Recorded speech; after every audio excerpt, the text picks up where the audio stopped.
Welcome back to GAA Fan TV. My name is Aaron. Delighted to be joined here today by former Antrim senior footballer Kevin McEntee for our very first season preview of the 2023 intercounty season. We're going to be looking at every county in depth. Every week I'm going to have a different guest on, whether it be a former player, journalist, fan, to break down their own county going into the 2023 intercounty season. So I suppose starting in alphabetical order, that's obviously why we're starting with Antrim, and no better man to look at the Antrim footballers and Antrim hurlers than Mr. Kevin McEntee. How's things with yourself?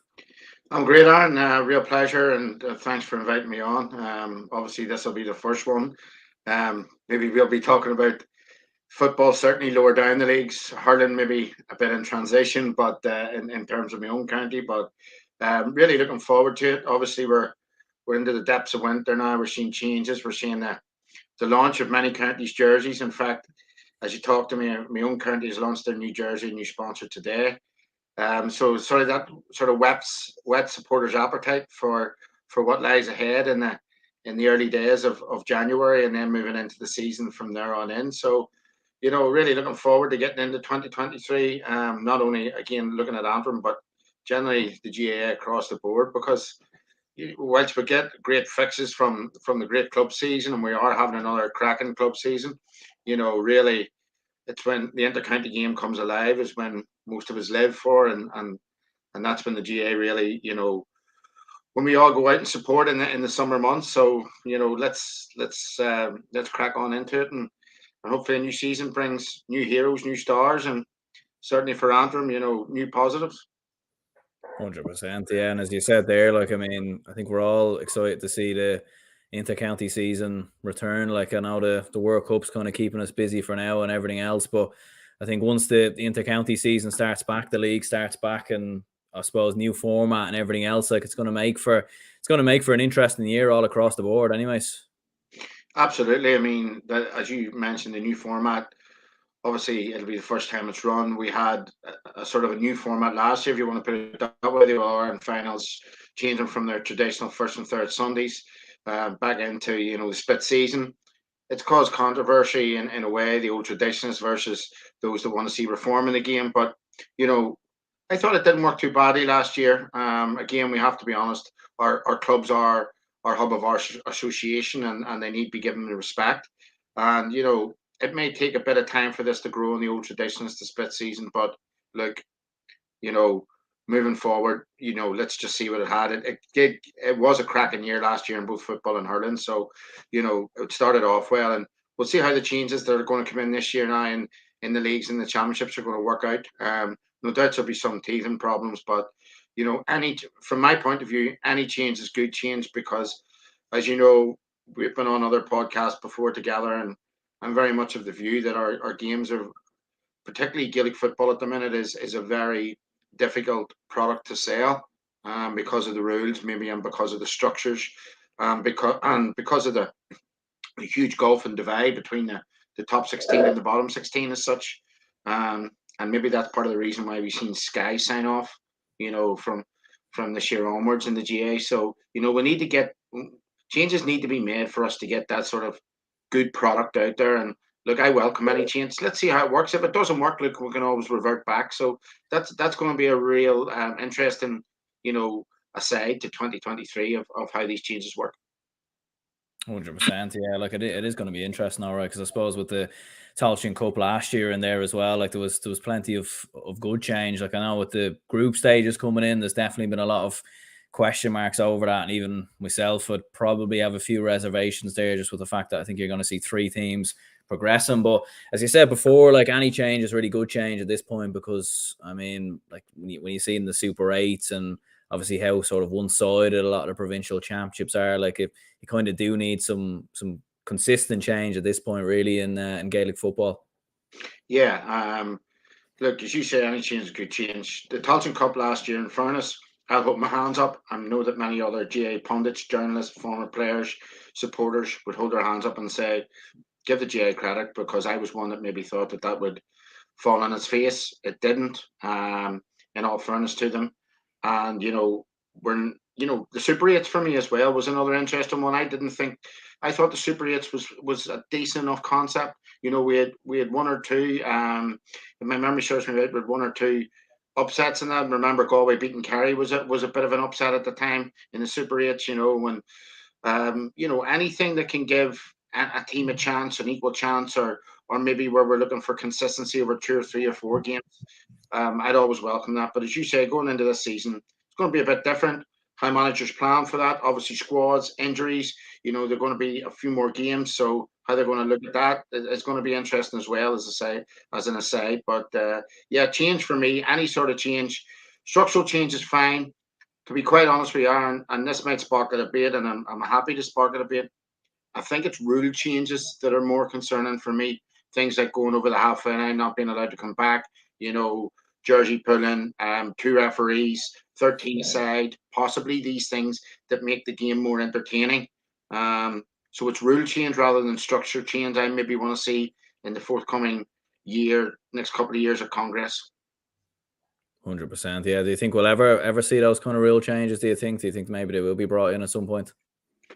I would hope so. As I said, I've made this argument over 3, 4, 5 years to different people or on different podcasts.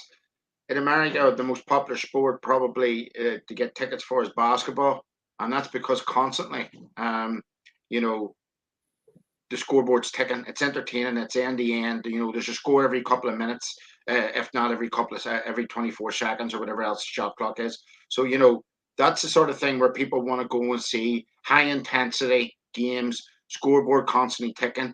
And if you take Gaelic football aside to hurling, the two concepts under the one sport, or the two sports under the one organization, light and day as apart. I mean, some of our hurling matches over the last 5, 6 years have been incredible. Or over 40 points in some of these games. Such a high skill level. The intensity that the Limerick hurlers in particular have brought this last 3, 4, 5 seasons. That's why supporters want to pay into games. That's what they want to go and see. And hopefully, with the rule changes in Gaelic football, we will be able to see some of that, at least, to make it a more marketable concept. 100%. Yeah, no, it will be interesting definitely to see sort of what changes they do bring maybe over the next couple of years. But I suppose obviously we're here to discuss Antrim and sort of look back at them last year and sort of into next year. So I suppose first of all, like, how would you reflect on the Antrim footballers first of all, looking back at last year? I mean, a good league campaign I felt, but ultimately probably a disappointing championship, disappointing Tailteann Cup, and obviously Enda McGinley steps away, and Andy McEntee now coming in as the new manager. Yeah, when you reflect back on 2022, there's probably a lot of enthusiasm. Antrim had been struggling to get out of Division 4. I suppose this time last year was a lot of enthusiasm. Antrim had been struggling to get out of Division 4 for 3 or 4 seasons. They eventually do that under Enda and Stephen. And they were going into a very, very, in my opinion, a very difficult Division 3 last year. When you look at the teams in it, Fermanagh had come down. You had Westmeath in there. And we know what they've gone on and done. And then obviously the two teams that get promoted. You've Limerick, who have made great strides over the last 4 or 5 years, had actually pipped Antrim maybe the year before in Division 4 and had gone straight up into 3 and made a real impression. You'd obviously Laois, who many people fancied at the start of that campaign to maybe get up from that league. So it was a quite an Wicklow had Wicklow obviously relegated, and you had Longford in there as well. Never an easy place to go. So looking this time last year into the league campaign, I think even the most ardent Antrim supporters would have said survival was their number one priority when you looked into that league. As I say, the likes of Westmeath, Laois, Fermanagh, all were in that league who had been in that league for a year or two, or indeed in a higher league for a year or two. So, it was always going to be very difficult to get up. And the main priority was staying in the league. As you then rightly point out, the league had gone pretty well for Antrim for the first 2, 3 games. And then really the Limerick game sets upon them where, Limerick, that sort of game stops the momentum, if you want to put it that way, that had been building, gives them a reality check. And realistically, going into the last couple of games in the league, they're up against opponents like Louth, who traditionally Antrim have faced religiously over the last 10 years and had some good ding-dong battles with. And they went down to Louth, really, and it shows you the progress live they've made under Mickey Hart, the dispatched Antrim that day. And really that was Antrim's league gone. Them two defeats in particular stick in the memory. Antrim going away from home traditionally haven't been great over the years. And, that's been a part of their problem as well. In fairness, in Casement Park, over this last 3-4 years since it's become its home, they played pretty well there. But going away from home has been traditionally their problem. And as I say, the optimism of staying up in Division 3, maybe in January, February last year, was then met with some enthusiasm that they could actually get out of Division 3, and then obviously them gut wrenching defeats sort of, it was like a dagger to the heart, really, of the momentum that Enda had been building maybe over 18 months with the team. And I suppose the other thing to say about that is, Aaron, the team was a decent mixture of youth and experience. You get somebody on the one end of the scale like Michael McCann in his late 30s, still a fabulous player, still doing a great job for Antrim. And then you get the younger lads who have been brought in at the other end of the scale. If you look at a clubmate of Michael McCann, somebody like Pat Shivers or Jamie Gribben, who are just turning 19, 20 years of age, coming into the panel, who have big futures ahead of them. So there was that youth and experience in that blend there. You had the enthusiasm building, you had a number of victories there, you had some decent home form, and then all of a sudden, the wind is taken out of our sails by them defeats. And really, I think, like many counties and like many previews that you'll do in this show over the next couple of weeks, and that some of your pundits and journalists will allude to, Antrim's performance in the league then had a very obvious knock-on effect on their championship performance, not only in the Ulster Championship, but then obviously then moving in then to the Tailteann Cup. So, the league really, it offered so much and then took away so much. But realistically, if you reflect back, if this time last year, an Antrim fan would have definitely taken staying in Division 3 rather than being relegated. Yeah, because it was a good league season, in fairness, like what you mentioned. Like, I remember looking at the statistics sort of before we went live, and even at the time, like, defensively, you had a very, very good record. Like, you're up there with one of the best defenses sort of across all 4 divisions. Now, obviously, the quality you'd be playing in Division 3 is completely different to the quality in Division 1. But, like, at the same time, like, defensively, very, very solid. And I suppose a manager like Enda McGinley, who's been part of very, very good defensive teams in Tyrone, like, probably brought a lot of that, I'd imagine. Yeah, and that was, I mean, you're very spot on there, and that was a fundamental problem for Antrim in Division 4. They were leaking goals. Their home form maybe wasn't the best. They had this issue where they were getting themselves in games against top quality opposition and the best teams in Division 4. And realistically, they were in the game, and then all of a sudden they would give away a leaky goal or mistakes at the fundamental primary mistakes at the back. Losing possession, getting blocked down. Goalkeepers' kickouts or turnover from kickouts. And conceding scores from that, but particularly goals. So, in that regard, Enda came in. He had one of my old club colleagues, Sean Kelly, come in, who himself was a tremendous defender. And obviously, they did put a lot of work into that. They sort of did build from the back upwards, and that was very evident in the season before last, actually, and in this first season in the job in 2021, where they were able to gain promotion from Division 4, that they weren't conceding the same types of goals that they had been maybe the previous 2-3 years, and they'd learned from mistakes. And there was obviously training ground work done on terms of the personnel in defence, but also in terms of defending as a team.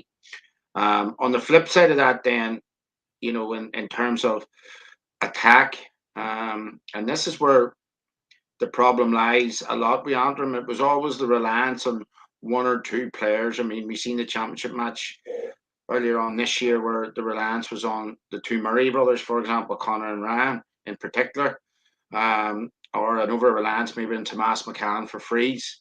So, whilst one part of the team was certainly working well in 2021, they were struggling at the other end of the field. And certainly last year, again, when we look at it and you're lining up as an opposition manager, you probably know that if you have 1 or 2 fire stoppers that you can beat Antrim, because they didn't have an overly great deal of scoring power, unfortunately, and relied heavily on frees. And in fact, if my memory serves me right about the championship match that they had against Cavan, I think in the first round, Antrim failed to score for 25 minutes of the first half. And that just proves to you, maybe one, people maybe not shooting or taking their chances, but in particular, once they got turned over the team in defence, breaking out, they weren't quick enough, and there wasn't enough people who wanted that sense of adventure to go up and maybe get on the end of a score. So, while one end was certainly working well, and we've seen a vast improvement over the last 18 months, that is certainly, in my opinion anyway, to the detriment of the other end of the field. Yeah, like, and we are surprised that he did step away. Like, I mean, he was only in his second year in charge as manager, and as you said, like, obviously the Tailteann Cup was fairly disappointing, and obviously losing in the championship in the way that they did against Cavan in a game that I think a lot of people, maybe predicted, and if John's even watching, I think I remember even I said that Antrim would turn over Cavan, and that prediction definitely went very, very wrong. But like, it was surprising to see sort of that performance, the performance in the Tailteann Cup, and then Enda McGinley stepping away as well. So were you surprised he did step away? No, I'm not surprised, probably for two reasons. One, Enda's not a stupid man at all. He probably knows that, you know, he's been in the job for a couple of years. It's quite an intense role, and I suppose that's the second reason. He knows where this team is at in terms of its life journey under him. But two, he also understands, the job is a very intense job. And maybe in the future and they'll eye up other things. There's no doubt he done a decent job in Antrim, and he got with him, where people wanted him was up a league as quick as possible, better quality of football. Um, but certainly, I think that this certain group of, and I'll come on to talk to you about this certain group of Antrim players, some of them have now reached the end of their journey. They're the wrong side of 30s. We're talking about the Paddy Cunninghams of this world. We're talking about the Michael McCanns of this world. Tomas McCann is 33, 34 now. He would be sort of very injury prone as well over the last couple of years. Conor Murray, very, very similar to that, 33, 34. So a lot of their better and more experienced players are now very much on the wrong side of the 30s.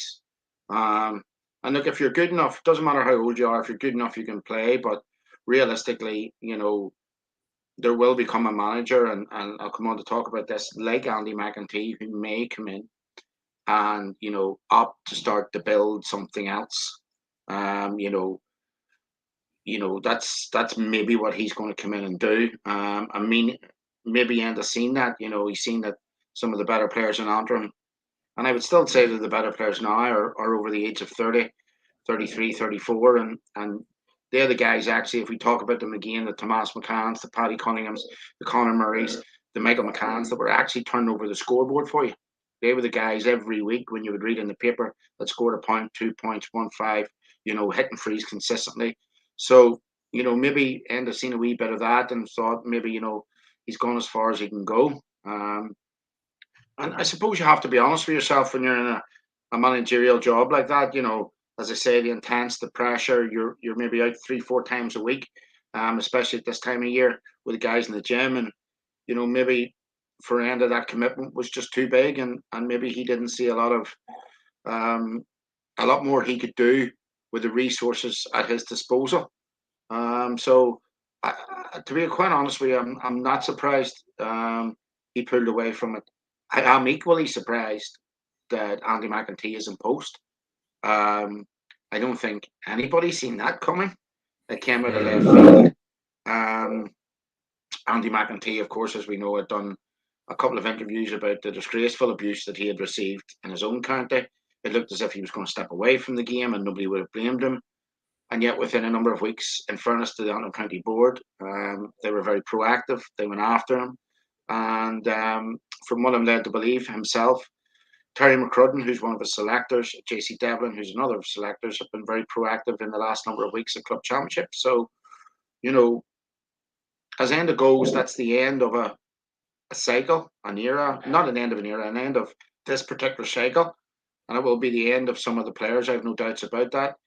With Andy McEntee coming in, it's very much a new cycle, and one that is going to be, in my opinion, for him, particularly challenging. Yeah, because I was even thinking that as well. Because I know as a Dublin fan, from having watched Mead quite a bit down the years and sort of watched Andy McEntee's teams and everything else, like no doubt bringing through a lot of younger players. I suppose he has that track record of doing so with Mead, but at the same time, like his Mead sides were very, very attacking, and there probably was a lot of defensive problems. So it does seem in some ways it's almost like the complete flip of Enda McGinley, whose sides were focused more so on defensive strengths, whereas this more feels more based on attacking strength. So it's going to be interesting to see sort of what way he sets up the team next year. Absolutely. I think, he may get his eyes open very, very quickly in terms of personnel, and that possibly the way that he played in Meath is not the way that he can play in Antrim. The first thing I'll say to you about Meath and Antrim over the years, and still traditionally now, Antrim aren't in anywhere near as physically as good or physically as strong as condition as the Meath footballers would be. The second thing is that, traditionally, as you rightly point out, Antrim's defence has been really poor, and that has been their Achilles heel. So, Andy's going to have to find out very quickly that what he needs to do is, like any football manager coming into a job, any soccer manager in England, but harping back to the great Brian Clough, you need a good goalkeeper, you need a solid back four, or a solid back six. And Andy's got to build from the back up. Now, another interesting point that you made there, Aaron, and this is one of the particularly the reasons why I've said that Andy McEntee faces a hard job. There's work going on in Antrim through the GAA system, GAA scheme. I don't know how well it's going on at the minute, if I'm quite honest with you. There's new school initiatives going on within that programme. However, Antrim underage are ridiculously, ridiculously bad. They've once at minor level, Ulster minor football level, they've won something really like 5 games in maybe 15 years, something like that. Not even maybe that. Under 21 level again has been very poor over the last decade and a half. So that part about bringing in young players, it's okay bringing in young players, Aaron, but really what I'm trying to say is I don't know if there's a lot of great quality and strength and depth to bring in to that, to challenge guys that are there maybe at the minute, or to make that breakthrough year very quickly and very easily. In 3 clubs in particular, in St. Bridget's, which is Joe Brawley's adopted club, in Creggan Kickham's, and in Corgan, there is 3 clubs there that are sort of dominating the club scene now, underage and maybe at minors and under 20 level. And they are doing great work, and they are bringing good lads through. But as a whole, generally, we're suffering at underage. And, I would have my doubts whether the quality of player that we will bring through to senior and that Andy McEntee will introduce this year will have that ability to maybe cope at certainly at Division 3 compared to the players that will be maybe leaving the scene this year due to retirement. Yeah, like why do you think there has been such a lack of underage success sort of in the last 10, 15 years, like you said before? Like I know there's a lot of history and politics and everything else that sort of plays a big, big part. Like there is a big population in Antrim, and I'm sure there's plenty of good footballers out there. And I know there's other sports that, Antrim would have to compete with as well. But like, what do you think? Like why sort of been the reason for the big sort of lack of underage success in the last, I suppose most my lifetime, most GAA sort of lifetime, really, when you look back at it, like. Yeah, well, there is a combination of reasons. You mentioned some of them there. Obviously, in the past, going back to the 60s and 70s, you had issues going on politically, socially in Belfast. You obviously have the pool of other sports, and in particular soccer. Indeed, one of our better club footballers at the minute, Matt Fitzpatrick, is on a professional contract. Sean O'Neill, who had played for Antrim in the past, again on a professional contract with one of them's with Ballymena United, the other one's with Glenavon. So, I mean, we have lost the players to that. But generally, Aaron, if I'm to pin it down to 2 major issues, is 1, schools, and 2, quality coaching in our clubs. And when we compare something like Belfast to Dublin, we can't really, because it's apples and pears. But if you look at, you say your rural counties like Tyrone or maybe Down, the amount of work going on in schools in them and the quality coaching in them schools is incredible. You know, every year the guys in Tyrone are competing at McCrory Cup level, competing down through the Ulster schools levels.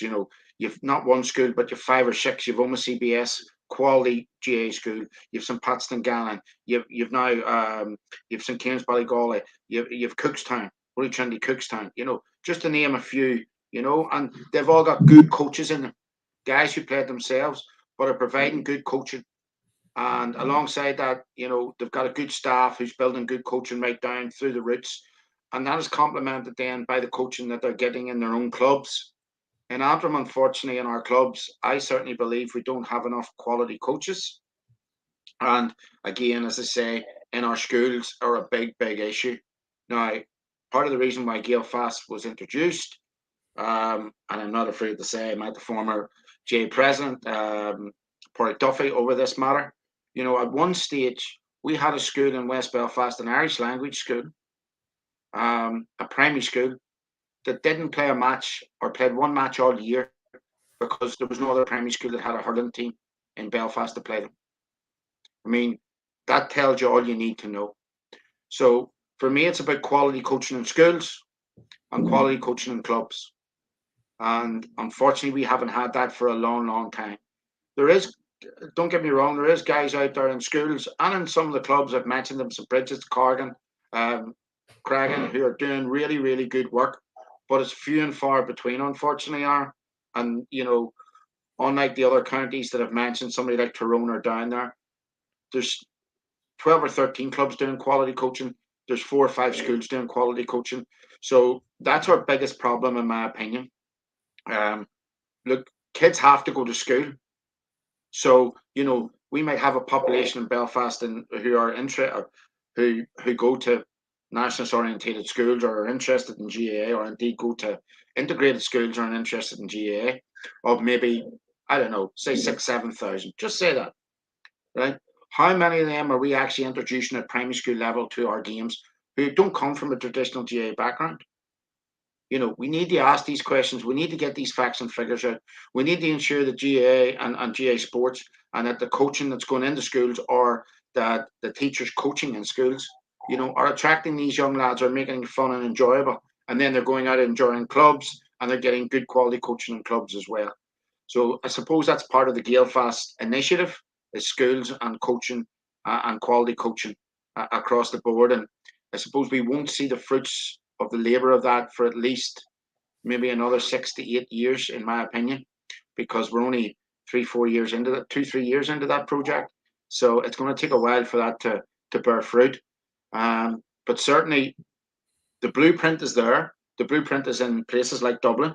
The blueprint is there in places like Tyrone. We need to take that blueprint and we need to work on how we get these quality coaches in both our schools and across our clubs. 100%. Yeah, shout out there to Mr. John McMahon there, watching from the JMac podcast, says enjoying this, lads. Fortunate here in Cavan with the underage success, but I really believe we haven't cashed in on that success, so sometimes it doesn't work. Andy McEntee should do well.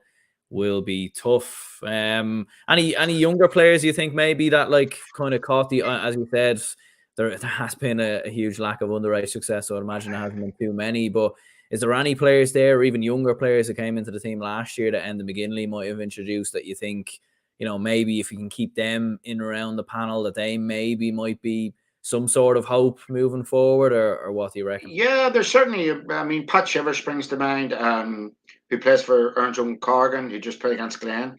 Pat is quite a tall lad. He can play in around centre half forward. He can play midfield for you. He can play full forward for you. He can play wing half forward for you and catch kickouts, and he's quite an accomplished player. Problem is, he drifts in and out of games a wee bit too much for some people's liking. Look, he's still young and he's still learning, but he's certainly got the talents and the tools there to be a quality footballer. And maybe just a bit more direction now. Under somebody like Andy McEntee might do him well. On the opposite side of that is his other clubmate, Jamie Gribben, who's a strawweight, basically. Jamie's a very slim character, very small, dainty, very speedy and fast. Again, an inside forward. Again, drifts in and out of games a wee bit, but when he's on form, he's very, very difficult to stop. Very much like Tomas McCann in many ways, his clubmate. Very similar to him, the way he plays. But, them two guys in particular would be somebody that could next year make a serious. I would expect them to be starting all of the games next year in the league. But Jamie's big problem was probably, and Andy McEntee will see this very quickly, is he needs to bulk up a lot to compete. And Pat probably needs to show a bit more leadership in terms of, not just in flashes. He needs to be more consistent and really influence games, because he does have the potential to do that. So them two guys for a start. St. Bridget's had a decent under-20 team this year. I see one or two of them getting a run out. Corgan beat O'Hagallen this year in the county final. O'Hagallen reached the county final for the second year in a row. And they have a couple of players. A young lad plays for them called Adam Loughlin, again, a forward, speedy, dainty guy. Hasn't really got his chances yet, and maybe under this new management, he might get a chance. To certainly see him getting a call up. We have issues around our goalkeeper, which maybe need to be resolved. McBoyle was there last year. Then he wasn't about with the champ McBurn, sorry, but then they brought in Chris Kerr at one stage. And Chris again would be on the wrong side of the 30 mark. So building for the future, that's a position that they're going to have to really to focus in on and get a bit of competition for. So yeah, them are the sort of guys that I'd be looking at the minute. There's a young guy from my own club now, Burns, isn't a bad footballer. In the future, another lad called John McCaffrey from my own club. These are the sort of lads that should be pushing forward. Burns played in the 20s last year. I think he found it pretty tough going at times in terms of, influencing a game. So again, Adam Loughlin, Niall Burns would be very, very slight footballers, a bit like Jamie Gribben. A lot of work to do in the gym to get up to that sort of level. So, that's the sort of things that Andy McEntee and his backroom team, his S&C team, will be facing over the winter months. Yeah, and one thing I did want to talk to you about as well is Casement Park. Obviously, we've heard on numerous occasions that it's been built and finally, work has been done, and or I suppose work is going to be done. And obviously, we heard earlier in the year that finally, plans have been there for Casement Park to be built, and I think I even sent it on to you even the time when Ireland obviously submitted their application for the Euros. Even Casement Park was listed there. So what are your thoughts on that, like, and how big could Casement Park be for Antrim GAA? Because I suppose if you had that stadium in, like, that would be a huge attraction for some of the younger players, I'd imagine. It would be, Aaron, but I'm going to say this, hopefully, again, not too controversial. I'm a huge supporter of Casement Park. I'm a huge supporter of what it will bring to my city, my home city of Belfast, not only for the GAA, but for other sports and for the wider public. But I want to caveat that with it's the big elephant in the room here is just because we build a big, huge a huge stadium, a state-of-the-art stadium in West Belfast where Antrim play their home games, it ain't going to make Antrim any better. So we have to be very much aware of that. Again, the positivity in Casement Park, I'm all for it, but we have to be realistic. It ain't going to make Antrim any stronger or better at football or hurling. That's got to be done by the sports programming in terms of the coaching in the clubs and the schools that I spoke to you about. But in general, passing it, huge. I mean, we're a 32 county organisation. Belfast is the second city on this island, population-wise. Ulster finals have not been played here since the beginning of the conflict. Ulster football finals, that is, have not been played since the beginning of the conflict. Its natural home would be here in the city with the transport links of train, of bus, the hotels here. The economic regeneration of West Belfast that this stadium would bring as well is immense. We talk about concerts, we talk about community venues, and then obviously we talk about the recent issue that's come to light of the Euros. And I think, from people from the outside maybe listening into this today or maybe in the future, there seems to be on the ground, or from what I'm gathering anyway, a huge political will to build this statement. There seems to be an accent will as well across the sporting codes and organisations, from the Ulster branch of the RFU, but more importantly from the Irish Football Association. So there seems to be goodwill there. The big issue really around it now lies on, I think, what we're waiting on. It'll come out maybe sometime in the middle of next year. Is some changes in design before they go ahead with the work, and then that changes in design will then obviously let us know in terms of how much the stadium will eventually cost, and that funding is the major issue there. But with the political will on all sides, and again, we have to remind people that there is 70 million ring fence for this. I think 15 million from the GAA, and I think it was 55 million from the then Northern Ireland Executive. That money is ring fenced. That money is there. So we're starting base of 70 million. It's what it's going to cost us extra, and how we fund it will be the major point. I know that in the last interview I seen with Ulster GAA, they're talking about hopefully being on site late 2023 and starting to build then. But certainly as a concept, bringing GAA back into the second city on the island, that's really important. Bringing the Ulster final back home after being away for so long, that's very important. And I suppose, yes, it will give Antrim GAA that small boost. But I'll finish on coming back to caveat it with, it's got to be about coaching structures, it's got to be about schools, and it's got to be about that for Antrim GAA to get back to where it wants to be in terms of competing in the Sam Maguire and Liam McCarthy. Yeah, no, absolutely. Like, I think to have Ulster finals back in Casement Park, I think would be great to see. Like, I think for the province in general, for Antrim GAA, and of course for the hurlers as well. Like, you think of, when they were obviously playing in Corrigan Park that time in the league, like if they could get home games in Casement Park and the Leinster Championship, you think of Dublin going up to Antrim or Kilkenny going up to Antrim, like it's huge exposure and obviously great for the supporters as well. Like if they could get that and look, as you said, like hopefully from an Antrim perspective, the investment into schools and everything else happens as well, because as you said, that does seem to be the priority anyway, from what I'm gathering. Has to be the priority. You can have your state-of-the-art stadium, you can have one of these great football clubs of the world. Valencia, there were building a stadium for about 15 years, this incredible stadium. But they weren't very good on the park, and they weren't getting the supporters at the time into their old stadium, the Mestalla. So, you can have that all you want. You can have the best facilities in the world, but really it's about, what you're doing on the park and how your development's going underage. And unfortunately, we have neglected that for decades now. And, at the minute we're suffering from it. So we have to go right back down to base. We have to start to build our house from the foundations. And yes, it would always be nice, as you say, Antrim hurlers have quite a good following, in fairness to them. They get a core set of fans that come to games. They've had Dublin up in Corrigan Park in the last couple of years, Tipperary, Kilkenny have come up on a regular basis. There's excellent crowds at them games. You're talking 4,000 or 5,000 at them games, But to have that inside a state-of-the-art arena in Casement Park would be brilliant. To have the Leinster Championship coming up here would be brilliant.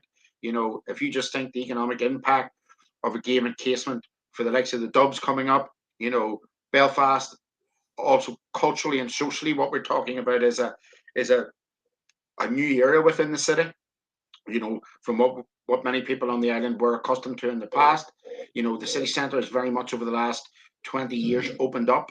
And Belfast is a very vibrant place now, and a stadium like Casement would add to that, without a doubt.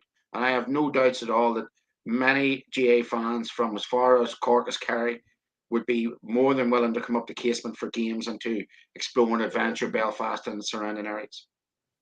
Oh, 100%, 100%. I think for myself, even as a Dublin fan, it would certainly make for a great weekend away and all the rest. But I suppose looking at the footballers then for next year, obviously in Division 3 in the National Football League, it's obviously, I mean, it's going to be tough. Like, you've obviously got the likes of Cavan, Tipperary, who are obviously coming up from Division 4. You've got, you know, the likes of Down, who are obviously in there coming down from Division 2.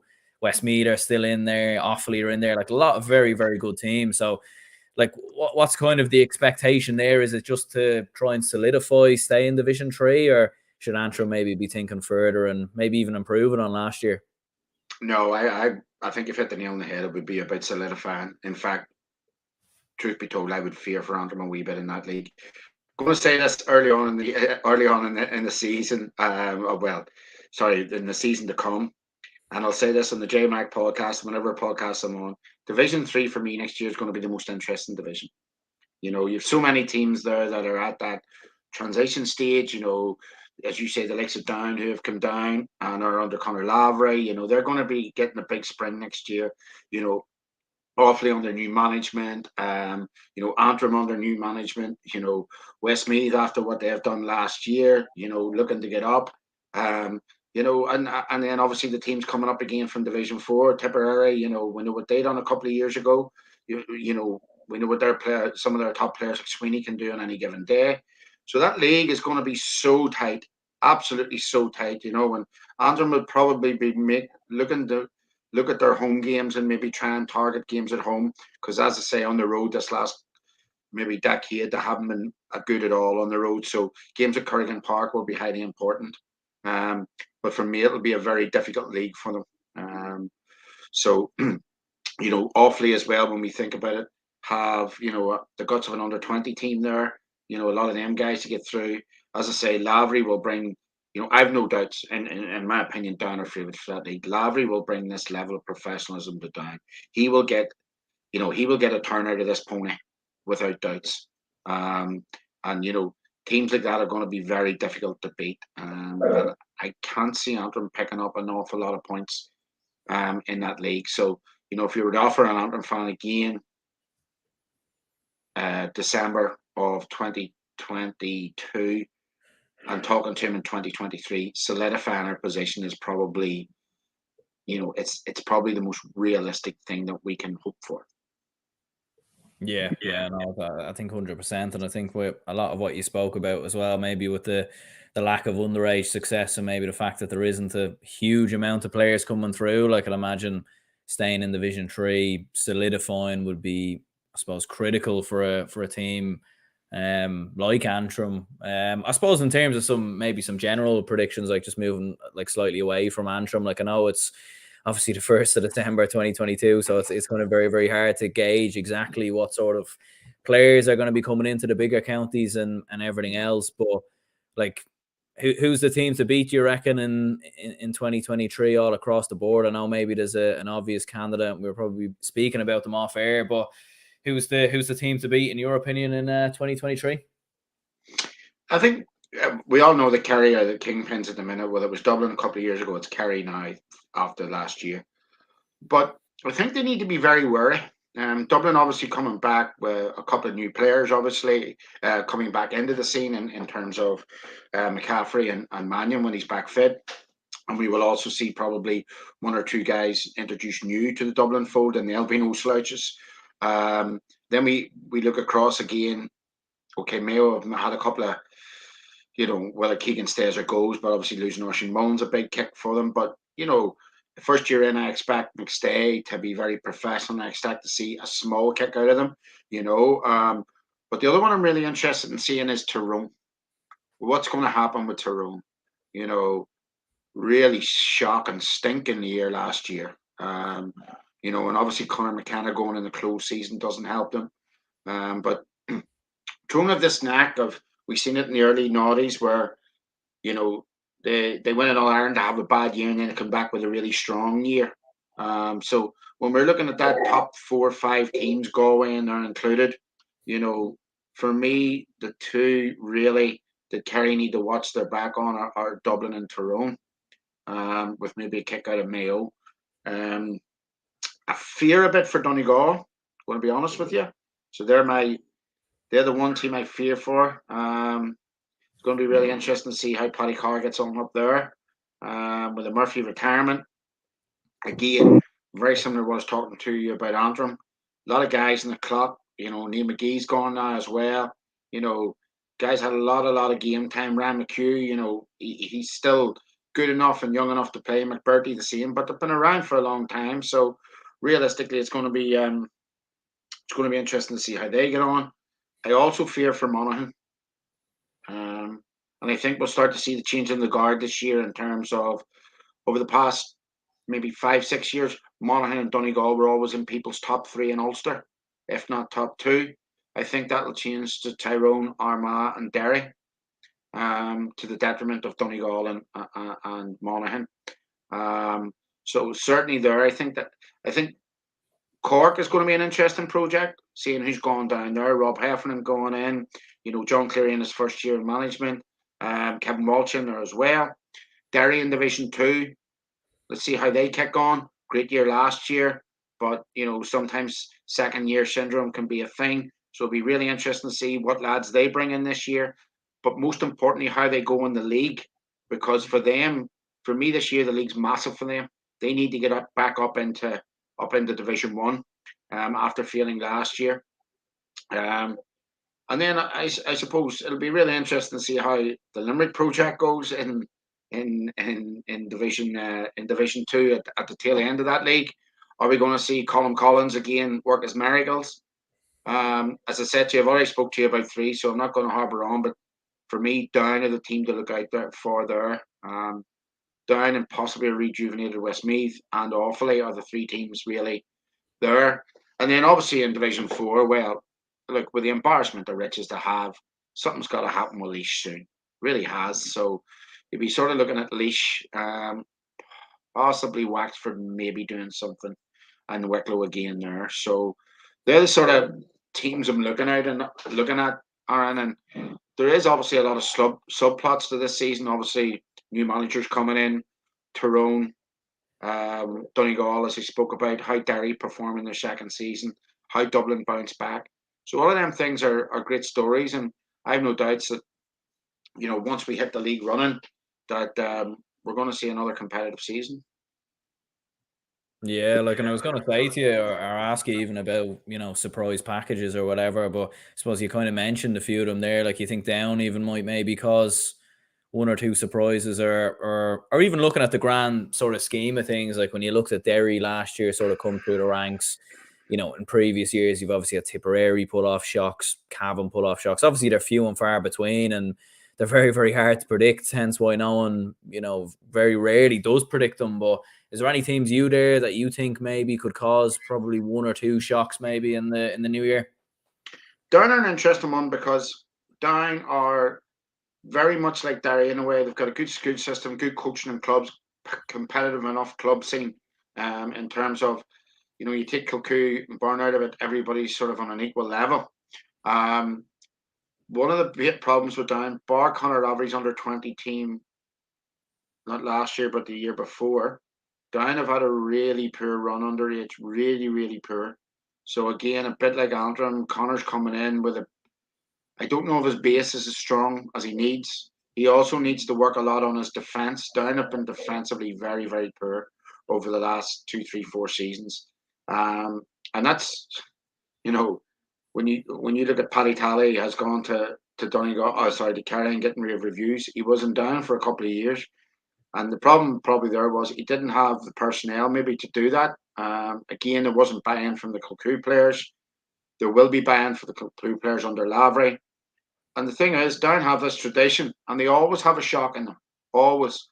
So I have no doubts that if they can get promotion, and get into the, if they get promotion, that's them into the Sam Maguire, isn't it? So then, yeah, it is, yeah. So I mean, if they can get that, and maybe let's see how they get on with that. So I'd be interested to see how they do. Any other teams? No, not really. Kildare, it seems to be 2 steps forward, 4 steps back with them at times. They've got they looked a couple of really encouraging league performances and then got scalped when the business end of the season came along. So possibly Kildare might have a scalp in them. But outside of that, no, I can't really say. I think it'll be the predictable issues that we look at, the maybe top 6, 7 teams who'll be around at the business end of the year. I think Roscommon have a lot of rebuilding to do, of course. Monaghan, huge amount of rebuilding to do. So, we're looking at the old usuals of Kerry, Dublin, Mayo, Galway, and Tyrone. And after that, it's a bingo competition, really. Yeah, fair. I suppose we'll touch on the hurlers maybe before we finish up. Like, kind of curious to know your opinion on the Antrim hurlers. Obviously, myself and yourself on the JMac podcast plenty of times, but obviously he's a Cavan man, and they don't really play hurling up there, so he's kind of not too much of an interest there. But what's your opinion on the Antrim hurlers? Sort of the last couple of years. I mean, it's like as we were saying before, it's been a good rise sort of through the ranks, getting up into the Leinster Championship, some big scalps obviously in the league, and obviously go back down to the Joe McDonagh Cup, but now back in the Leinster Championship again next year. So huge, I suppose, for Antrim hurling there. Yeah, it is. And again, not to be negative about it, it's 2 steps forward, 4 steps back, if you get me, Aaron, unfortunately for them. And again, if we look at somebody like McManus, who's got a lot of headlines over the last number of years, again, he's not getting any younger, pulling out the performances, of course, all the time. And really we'll have to look at our base then below that, who's coming up in the challenge for these places. So again, that's not overly great. We didn't get it easy last year in the minors in the Leinster Championship anyway. So, it's very similar problems to the footballers in that way. Don't get me wrong, seems a brilliant setup. A lot of good research done there in terms of bringing in Gleeson from Tipperary. He's a couple of lads in there. The passion's great. Obviously winning last year was winning the McDonagh was last year was vital for them, and that was their season goal. Their season goal now should be to try and stay in the Leinster Championship, in my opinion, because they need 2 or 3 years there. But that's not going to be easy at all with the squad that they have. When unfortunately, when you're coming up against the likes of your Tipperaries, your Galways, your Wexfords, 2 bad performances back to back, and really it knocks the stuffing out of you.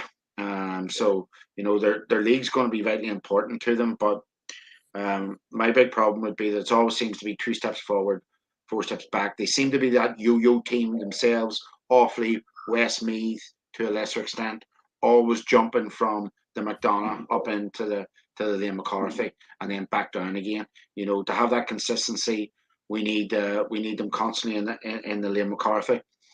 And as I said to you, I'll not harp on for too long, but I'll come back to the same issue. Minors and 21s is the big problem, and below that, we're not really competing against the Kilkennys or even the Offaly's or the Dublins of this world. You could see when I was playing minor hurling for Antrim in All Ireland quarterfinal, we played Dublin, and you could see the obvious gap in both working class, physicality, coaching, even back then, some 15 years ago. So, I mean, we need to do that work underage. But the lads have put themselves up in the showpiece fixtures now in the Leinster Championship. They're going to get good TV time, good TV coverage. There's no excuses for them not to go and perform. They're going to be playing against the top hurlers in the country. But you have to caveat with that with a bad day at the office can knock the stuffing out of them. So, fingers crossed to go up and perform and give a good account of themselves. Yeah, and I suppose we were speaking there about the McGinley maybe stepping away as Antrim football manager because maybe he didn't see a project, he didn't see maybe younger players coming through. Obviously we're speculating there, but obviously Darren Gleeson, look, he's stuck around now for a good couple of years. Like he went down with them, back down to the Joe McDonagh Cup. He's seen that out. He's brought them back up. He's sticking with them once again. So I suppose it shows at the same time that maybe he sees quite a lot in these players, and he's obviously very happy with Antrim. So, I take it that's a bit of a positive, maybe. Yeah, and the other thing is, for the outsider, the commitment for that fella to do that is huge. Obviously living in Tipperary, he maybe comes up on a Thursday night, or a Sunday. For the people that don't know the geography, our four major hurling powers would be in the Glens, each of them 50 mile away from Belfast, roughly, you know. So for him to go up and watch games up there or take training sessions, you know, up there, it's another 50 mile beyond that. So huge commitment from him and fair play to him. But, you know, he maybe sees something that I don't, if I'm quite honest with you. Again, you know, if you're looking at our senior hurling championship in Antrim, we have 8 teams in the senior hurling championship. 7 of them are guaranteed every year to be the same clubs. And one of them is basically almost put in there because they won the intermediate championship last year. So there's not a lot to pick from, if you understand what I'm saying.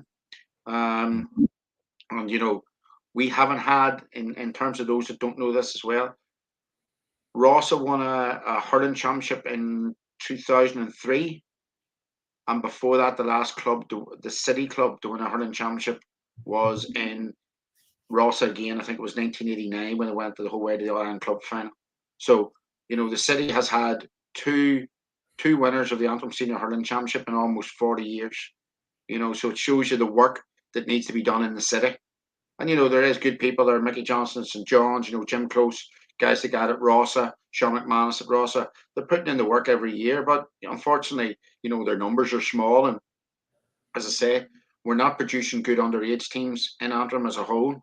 And indeed, in terms of our own club hurling, I think Slough have won the last at least 3 Ulster Club championships, you know, and that's pretty unheard of that an Antrim club isn't in an All Ireland, competing in an All Ireland club semi final. So we'll see if that continues this Sunday, of course. But there's a lot of work to be done underage structures in Antrim, and again at club level. And when you do that work and when you start to build that strength, it has a domino effect, Darren, and that is that people like Darren Gleeson that are making the commitment, they have a huge depth of talent to pick from. You know, when you compare Darren Gleeson's job to the job that Liam Cahill in Darren Gleeson's own county has, you know, night and day in terms of the amount of people that you can pick from or are capable of playing inter-county hurling. Yeah, no, it's a very fair point, in fairness. In terms of next year then for Antrim, you know, in the sort of All Ireland Senior Hurling Championship and in the Leinster Senior Hurling Championship, is it similar even with the footballers just sort of staying in Leinster? Like that's the sole focus and sole aim, maybe as unrealistic as it might sound. Yeah, that would be the top aim. That would be your benchmark for the year, is staying there. I don't know if that's achievable, if I'm totally honest with you. Let's hope it is. They've put out great performances this last couple of years in the league. I mean, I think Waterford won in Casement, won in Corrigan this year by a point, a very, very late point. You know, we know how good Waterford were in the league. You know, Tipperary have come up, Dublin have come up, and you know, a couple of close games over the last couple of seasons with Dublin. You know, so there has been league performances, but realistically, as I said, to get boys who are playing inter-county hurling every year, to get them at that consistent level, playing against the best hurlers in the country, is where you want to be. And therefore, you know, for me, Antrim's main aim is to stay in the Leinster Championship next year and not be demoted to the Joe McDonagh. 100%, 100%. And in terms of looking at the overall big picture in the All Ireland Hurling Championship, Limerick next year, can anyone stop them, in your opinion? I think they can. I think people are edging closer to them. Don't get me wrong. This team is a juggernaut. Unbelievable. They brought the GAA, whether we talk about the GAA in terms of Gaelic football or hurling or handball or ladies Gaelic football, they brought this thing to a new level. Absolutely incredible what they've done, and hats off to them. You know, their temperament, their skill and ability, you know, their stick work, their in terms of their fitness as well is frightening, and their intensity, you know, is incredible.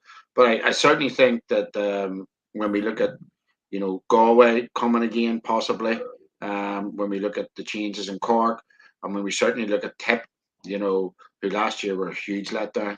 And then you have, of course, the unknown of the mad Davy Fitz going into Waterford and seeing what he can change there. He does seem to have this natural reaction when he goes back into Clare. You know, he gets a kick out of him. When he goes into Wexford, he certainly got a kick out of them. You know, let's see what he can do at Waterford, you know. So I think the teams are edging ever closer to them. They'll start off as favourites, but there's so many unknowns this year because of management changes, and obviously the Cats as well. No more Cody, so it'll be interesting to see how they cope. You know, and I don't know I think maybe this Cats team is on the end of its cycle. That's just my personal opinion. So we'll wait and see how they get on. But I think there's so many unknowns in the hurling this year in terms of management teams in first year, and I think that your good betting is on John Kelly and Limerick to continue this incredible run that they're on.